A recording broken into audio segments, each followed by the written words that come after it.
What were your options at when you were 18 in terms of what you might do with your life? Well, I had absolutely no idea, and my options were, get some quick, fast job, probably physical labor, to to earn the bread. And Where were you? in Australia. Okay. I had an opportunity of going to university. I'd finished high school, did average, but passed. Really hated school, and I could have gone into journalism or. The other option that was open to me was sort of auditioning for a drama school, Right. which I did. I could tell jokes and stories and make stories up and convince people of things that weren't true. You were a liar. Kind of, yeah. Yeah. A great liar. Yeah. Yeah, a good liar. Yeah. I'm not as good a liar now as I was then, Yeah. because it's, the lying thing is something you have to try and overcome, I guess. Sure. And I try and put it into a framework where I can call it a profession now, which is It's called acting. yeah. Yeah. I can't say that I have a method. No. I don't think I do. I mean, there is method, but I find that it constantly shifts and changes, and I think that that's a good thing. I'm not sure. I was educated in the way of theater craft and stuff was a very British way of Right. doing things, which meant Technique. technique. Yeah, they're all in favor of actually feeling a real emotion and doing that. Yeah. But they just say you're not going to be able to summon that every time, and even if you could summon that every time, you would die young. Yeah. So that you have to be able to at least fake it well. How do you deal with actors on that way? Well, you choose the ones who you want to be with for a start. I never make them read or anything. No. I doubt that you do either. I don't like it. I don't I understand get that. embarrassed. I get embarrassed. And when they cry in a reading, I get like, oh, God. Yeah. Oh, You want to go in. you want to leave because you feel you shouldn't be there. Well, it seems like you're doing something terribly wrong. You feel like some kind of a, I mean, you feel as if you're committing a crime, Yeah. and it's kind of slimy. It's kind of prostitution, Sure. but that I think is even beyond. It's just kind of watching someone go through the act of prostituting themselves. It's there's something very almost unbearable about it. I find it. All the actresses I've spoken to, all without prompting, come up with the same thing of how detestable is the casting process. Not the old casting couch thing, just the thing of not having someone good to read with, and being expected to come in and emote and look sexy and the whole thing in front of a bunch of strangers. It's not fair. It's perverse. Well, it's not fair on them either. No. It's asking them to do something,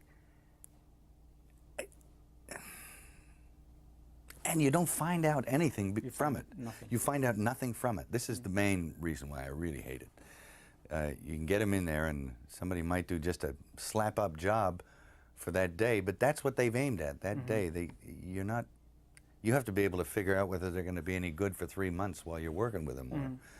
And the best way to do that is to get them in the room, sit them down, and it may be uncomfortable, as it always is getting to know someone to begin with, and they think they're going to have to read, so you tell them, well, to begin with, I don't want you to read anything, and they sort of relax a little, and you say, I'm not making anybody read, so they don't feel like they're being outcast. No, that's the big thing, yeah.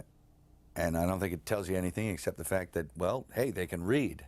I was fortunate. I only had to do it one time, ever. As an actor? As an actor, when I was starting out in a career. I only had to do it once because I was really bad at it. I couldn't do it. I just couldn't do it. What happened was, I went into this place, and it was, the guy said, read this. Can you memorize this in like 10 minutes and come back and do it? And he gave me this script with, it was like 2 full pages of like complete, like a soliloquy, like a dialogue. Not well written either. No. I said, just give me a little hint about who this guy is and why he's saying this stuff. So they gave me like a thumbnail. And I thought, okay. So I went into the next room, and I tried to comprehend it as best I could. And then I just came back, they turned a video camera on me, and I just sat there and tried to do it. I didn't do it according to the page or anything, but I just started off and improvised the whole thing around it, which is all you could do in 10 minutes, I mean. And got the job? Got it, yeah.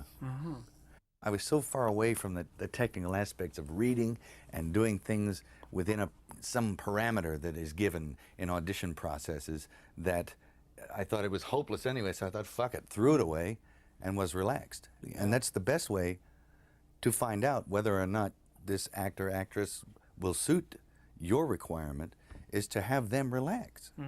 And then you can talk about the fucking weather, and you'll know within 15 minutes. If this is a person you want to work with. Yeah. Christopher Walken, first time I ever did a casting session in America, terrified me. Me too. I mean, fucking hell. I came to meet the guy. They said, oh, he's flying in from God knows where, 500 Yeah, but he miles. didn't need a plane, right? Yeah, it's like... He didn't need a plane. He came in, he was doing all the kind of Scorsese stuff. And I said, have you had a chance to read the script? And he looked at me and he said, do you like my face? And I went, yes. And he said, well, that's fucking great, because if you don't, get De Niro. Fuck you, I'm out of here. And stood up and walked out. And everyone said, well, that I think was quite a good meeting. No, he came to see me on a rooftop in New York. I said, hey, can I talk to you? And he said, sure. And he floated in, sideways, through a crowd of people. He was wearing black. And it was like one of those old vampire movies where they don't walk, but they glide. And he was a dancer, you know, so he has he's very, you know, graceful. Yeah. And he moved sideways, and he just sat down in a chair next to me. And it kind of frightened me. And he's a very smart guy. And we started talking, and I didn't, you know, say much of anything about reading the script, nothing. I just started talking about the Middle Ages, and he began to talk tortures. And we swapped tortures, because I'd read this book on torture, and I tried to recall some of the most heinous things I'd ever read in this book, and he was like, oh, and he'd try and top it. And my assistant was there, and he left because he couldn't stand it anymore. Yeah. The air had turned cold. And then he left, and I wanted to leave. And because I knew that I didn't want to work with him. Yeah. And he was getting scary. Yeah. And then I turned around, and it was on top of the Peninsula Hotel. I turned around to avoid his steady gaze at one point, and I was looking at a building with the top of the sixes on it. So there was a huge illuminated triple six in red. Yeah. And I went from that to that to that, and he started smiling. And I thought, oh no, Chris Walken is the Antichrist, you know? There's certain trends that seem to kind of float together, which is, and one of the questions that keeps coming up is, why are there no decent parts for women? Why are women just completely underused in storytelling within this system known as Hollywood? Any thoughts on that? Well, I think the storytelling has always been a kind of a male medium. Always in history? Always. Yeah. From the start. They were the guys who did. I mean, women just think differently to us, and that's a good thing. And there are things about the way they think and about the way they look at things that we cannot possibly understand. In fact, it's far above us, beyond us, to try and like get a hook on it. Because I've tried, and I'm a little wiser because I can kind of allow for it more now because I understand that it exists. But totally understanding it, I will never. And I think the male of the species is more adept at the telling of a story. That's why you go to any bar, it's not women telling jokes, it's guys telling jokes. Right. Women are notoriously bad joke tellers, most of them. Some of them are good. Some of them have a capacity for it. But I think, just generally, I think men are better at it, at telling stories, and when they tell a story, it has to issue from themselves and their own experience. And it's very hard, if most of the storytellers around are men, to actually have a good story about a woman. Right. I think. It's done pretty well at times. But even if we go back to, say, the 40s, 50s, Yeah. early 60s, just of cinema, forget literature, although the balance would have been still in the favor of men in terms of just number of roles and so on, there were far more, I mean, there were some very powerful actresses who were taken incredibly, in terms of box office, were taken as seriously as men. And like Joan Crawford. Exactly. Any number of them, actually, you know? But she used to display a male point of view. It was very interesting. She was very masculine on screen. Right. And is it that women are trying, they're saying the parts aren't good because they're not masculine? I'm never quite sure about that. If you look at the, you know, the scripts that are floating around right now, and the movies that are being made, they're woefully short on interesting female parts. Yes, they Women are. tend to kind of pop up and sort of endorse men, take their clothes off if they're in a good enough shape, and leave. Yeah. And one of the actresses I spoke to, actually, I came up with what I thought was a pretty smart thing, which was saying, I said, at what point do you see the decline in women's roles? She said, the moment women took their clothes off, and it became a given, then seemed to be a lack of respect and a dropping off of interest in other points of interest about women. You know? There's a producer I know, successful producer, I will not mention names, but his whole opinion about women on film, from beginning to end, is very brief. He says, women on film, either naked or dead. Both is better. And it's like, whoa, ooh. The man has got a spiritual malady for a start. I mean, the scary thing is that I think a lot of people think that. Maybe not to that extreme. There are people, well-meaning people, and you find that the woman and the woman's role in a film becomes some sort of just appendage to the man. And I can see why they're not too fulfilled in doing that. You're here, basically, right? You live here. You're part Most of of the the time, system yeah. now. Yeah, really. I guess, yeah. Yeah. I integrated. Yeah. I mean, obviously, it's pretty much based on money, the system here. It is. Yeah. The system is completely based on money. Yeah. The studio system. Yeah. To a degree, I think the way I hook into the system is based on money. Yeah. I mean, you've managed, you're a rare bird. We still think of you as an actor. But in fact, that's just quite a small part of what you do now, isn't it? Yeah. It's the part... I mean, when somebody told me just how many movies you'd produced, I was stunned. I mean, you turn over, don't you? Quite a few. I mean, we're pretty prolific for a perceived vanity company. Right. Which I think a lot of people start film companies and then they don't really do anything with them. But this gets into the act sometimes, not always successfully either. Yeah. I mean, we've made some horrible little pictures, but we've made some good ones too. Yeah. And so there's a pride in that, and I enjoy doing that. Yeah. And How active are you? Pretty active. You've got a good team, haven't you? Yeah, I think there's a lot of people here with good heads on their shoulders. Yeah. And nobody's immune from making a mistake, that's for sure. Yeah. And we make plenty of them. We call them school fees. Do you? School fees, every time we get ripped off or make a big mistake, or, you know, and it costs you. Yeah. And you think, oh, it cost you $2 million or $4 million. So when you get a project that your company's gonna do, do they vary? Are some ones that you just think should be made as a film, or is it pretty much financially based, your judgment? No, it's not solely financially based. I think that there's an art in marrying the two. Sure, yeah. And if you can find that balance and satisfy both requirements, then you are successful within the industry. Right. It doesn't mean you're not successful Yeah. if you don't meet one of those requirements. You're just successful within this industry. So what would you say was the good news about Hollywood right now, being very actively in the middle of it? I think what's right about it? The best thing about it is that you know, I grew up, and I guess you grew up in an industry that happened somewhere else. Mm-hmm.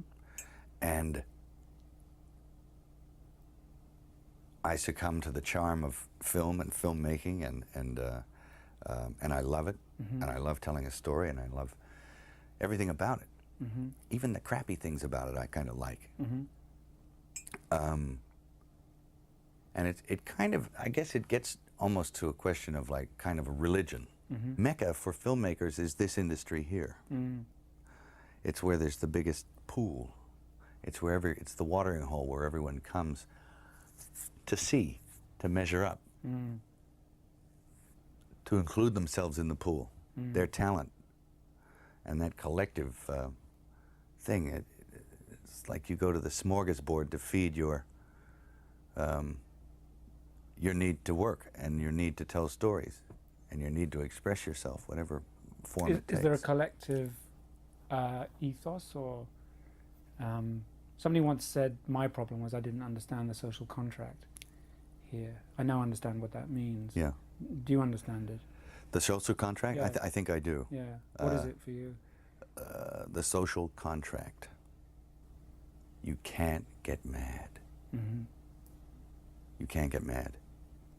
You can't let it get you, because you have to make a deal with everyone else, and it's almost unspoken that you are going to be fucked over at some point by people who you may have done something nice for. Mm.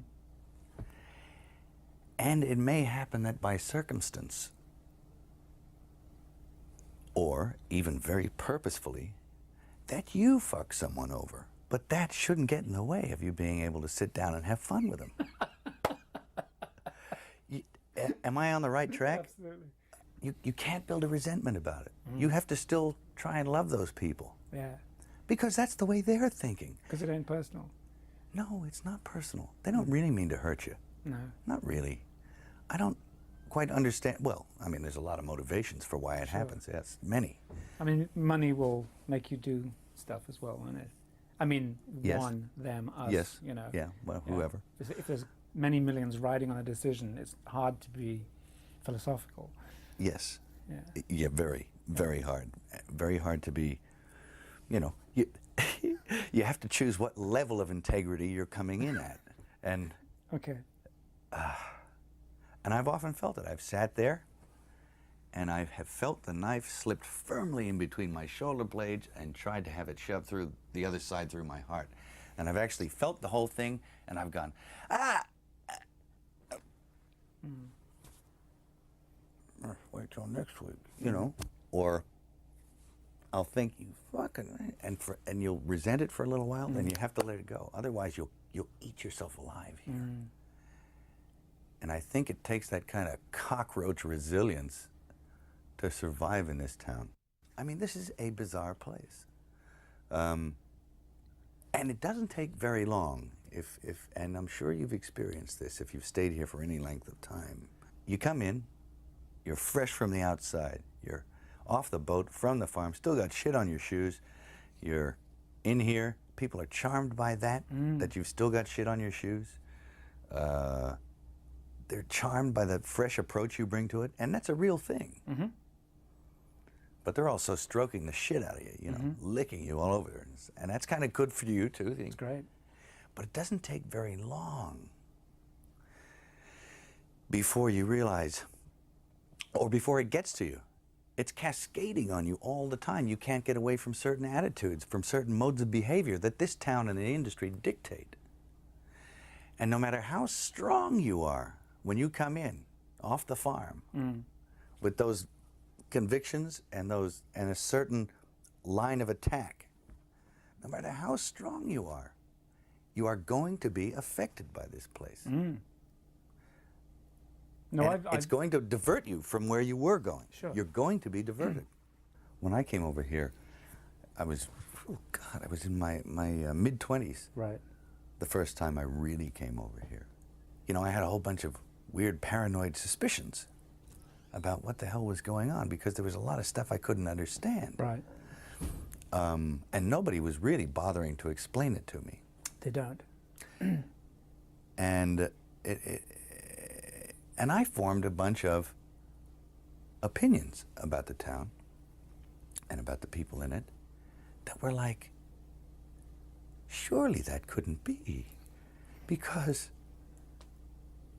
a whole place can't be like, you know, Weird Town, you know, where the stranger wanders in and all the people are in the bar and they all shut up when he looks at them, and, and they tell you don't go into the house on the hill, and it's like that.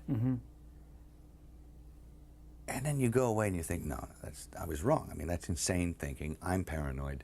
I imagined that stuff. That couldn't be the reason for why so-and-so was acting like. Could it? And then you find out later on the track that you were exactly on track with a lot of this stuff. Not specifically on track, but that you could, that some of your worst nightmares were real at the time, and you think, Now this is what I mean by actually starting to swim up or downstream with the rest of the salmon, you know, eventually, if you stay here long enough, you'll find yourself doing that. And you have to,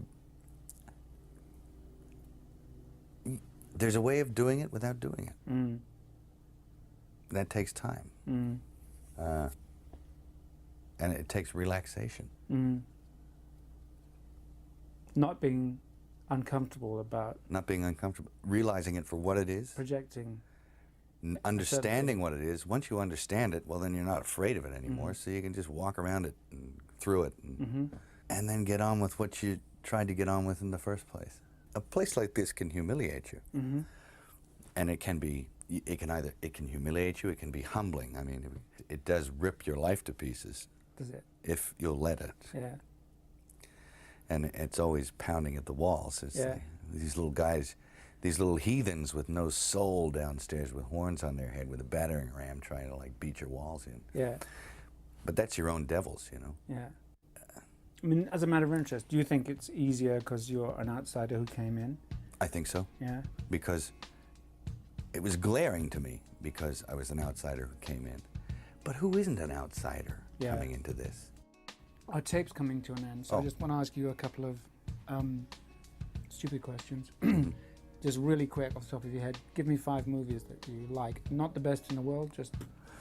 5 movies I like. I hate this question. I can never answer it. Okay. I'll never be able to do it in the time allotted. Okay. Thanks, Mel. Thank you. Yeah.